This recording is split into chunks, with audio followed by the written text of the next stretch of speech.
Hello అండి, welcome to తాజీ designers. చూడండి, మొత్తం కట్ వర్క్ ఇచ్చాను. జర్దోజీ వర్కే అండి. గోల్డ్ కలర్ జర్దోజీ కాదు, ఇది కాపర్ కలర్ జర్దోజీ అనమాట. చాలా నీట్ ఫినిషింగ్తో అద్భుతమైన లుక్ ఉంది కదా. హ్యాండ్స్కి కూడా అలాగే కట్ వర్క్ ఇచ్చాను. బ్లౌజ్ అయితే పర్పుల్ కలర్ బ్లౌజ్ అండి. శారీ పింక్ వచ్చింది కాబట్టి పింక్ కలర్లో లైట్గా గీటా వర్క్ కూడా ఇచ్చాను. చాలా నీట్ ఫినిషింగ్తో మంచి లుక్తో ఉందండి. బ్లౌజ్ చాలా అందంగా ఉంది. అలాగే ఇంకో బ్లౌజ్ చూపిస్తాను చూడండి.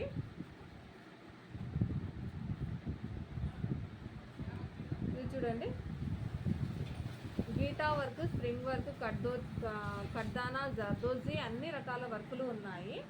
చూడండి ఎంత బాగుందో. నెక్, పూర్తి నెక్ ఇది ఎంత బాగుందో కదా. హ్యాండ్స్ చూడండి, మొత్తం వచ్చేసి లైన్స్ ఉన్నాయి కదా. ఈ లైన్స్ అంతా కడ్దానాతో ఇచ్చాను. నెక్కి ఎలాగైతే బార్డర్ ఇచ్చానో సేమ్ అదే బార్డర్లో హ్యాండ్స్ ఇచ్చాను. ఫ్రంట్ నెక్ ఇది.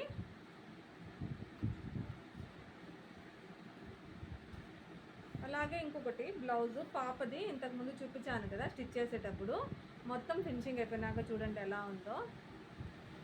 కింద వచ్చేసి కింద నడుము దగ్గర కూడా పైపింగ్ ఇచ్చాను చూడండి. కింద కూడా పైపింగ్ ఉంది. నీట్ ఫినిషింగ్తో అద్భుతమైన లుక్తో ఉంది పాపకి. బ్లౌజు హ్యాండ్స్కి వచ్చేసి స్కాలప్ బార్డర్ ఇచ్చాను, బఫ్ హ్యాండ్స్ ఇచ్చాను.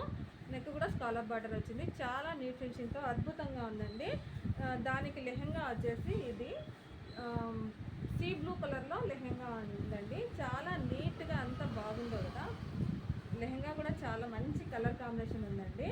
అయితే ఒక విషయం ఏంటంటే, లెహెంగా ఏ కలరో సేమ్ అదే కలర్లో బ్లౌజ్ వచ్చింది కదా, బ్లౌజ్ పీసు. కానీ మనం ఏం చేసామంటే సేమ్ కలర్లో అయినా కూడా ఎంత మంచి లుక్ వచ్చేటట్టుగా అట్రాక్టివ్గా స్టిచ్ చేశాను. మొత్తం నీట్ లుకింగ్తో ఎంత బాగుందో చూడండి. మామూలుగా అయితే అందరు ఏమనుకుంటారు, సేమ్ కలర్ ఉంది కదా వర్క్ సరిగ్గా రాదేమో అనుకుంటారు కదా.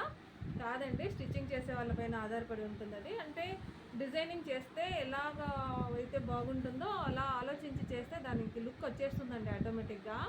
చాలా నీట్ ఫినిషింగ్తో ఉందండి. లెహంగా కానీ బ్లౌజ్ కానీ కలర్ కాంబినేషన్ అయితే అదిరిపోయింది. ఈ డిజైన్స్ ఎలా ఉన్నాయో ఒక చిన్న కామెంట్ చేయండి, లైక్ చేయండి, షేర్ చేయండి. తాజీ డిజైన్స్ని సబ్స్క్రైబ్ చేసుకోండి.